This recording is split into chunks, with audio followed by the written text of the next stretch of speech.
I would tell all the residents in northern Florida, stock up on fuel and food as well, because there's a lot of mouths to feed and there could be mass chaos. But the secondary track could just make a landfall right into around Savannah, Georgia.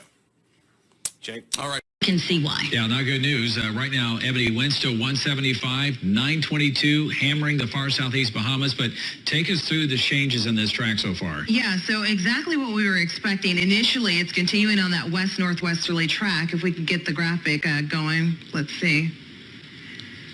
That's okay. This is going to continue all the way up toward the north and west and get very close to South Florida. In fact, this could be arriving in South Florida as a Category 4.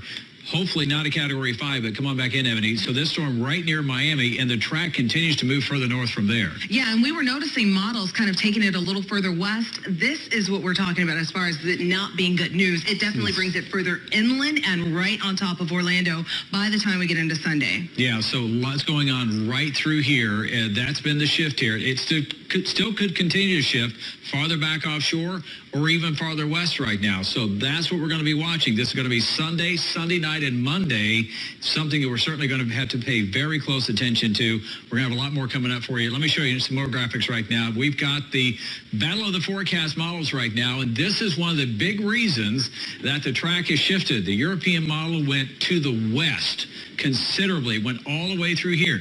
This red line marks kind of the new Hurricane Center track, which was along the coast earlier. It doesn't take much of a shift to have big changes in what we're going to be feeling here. So that Euro shift, the GFS still along the coast, but either way, the Hurricane Center is going more toward the European solution right now. Let me show you the winds, just kind of the broad wind perspective here of this storm as it approaches. We'll stop at Saturday afternoon. You should be making your final preparations because the stronger winds are going to start to move north during the Saturday night. You can see the hurricane force winds approaching South Florida and then moving up from the south. And again, the track is shifted. It's going to be very close, perhaps on the west side of Miami, which puts them in the most dangerous part of the hurricane force winds. That's why they've evacuated the Keys and South Florida. But you can see the stronger winds still not quite to Orlando by Sunday morning, but getting close. We're going to have outer rain bands, very strong rain bands coming on through.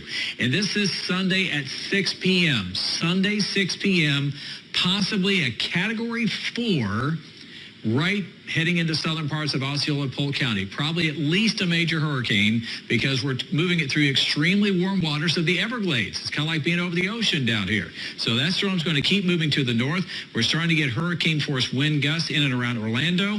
And most, if not all of Central Florida, the potential of hurricane force winds as this storm, if it stays on this track, will not only bring the surge along the coast, but will also be a big wind producer Sunday afternoon, Sunday night. This is Monday morning. So this is not good news, but not a time to panic because hopefully you've been getting ready for this storm. If you live in a mobile home, something that you don't feel very safe in, go ahead and start thinking now about a shelter that may be nearby. Perhaps you have a family member that has a more substantial home. A lot of mobile home communities will have a clubhouse someplace that may be a little bit more sturdy for you to go to. We have not had to deal with a storm this large as a hurricane since Donna in 1960. We've had storms, but not like this recently. So we're going to have a lot to talk about here. We're going to make sure you stay safe. Here's your 5-day center. So what can we expect, Tom? Well, Wolf, at the top of the hour, we got a new hurricane track, and it did shift about 15, 20 miles back westward. But something, since we were just focusing on the track, that also came out in that advisory.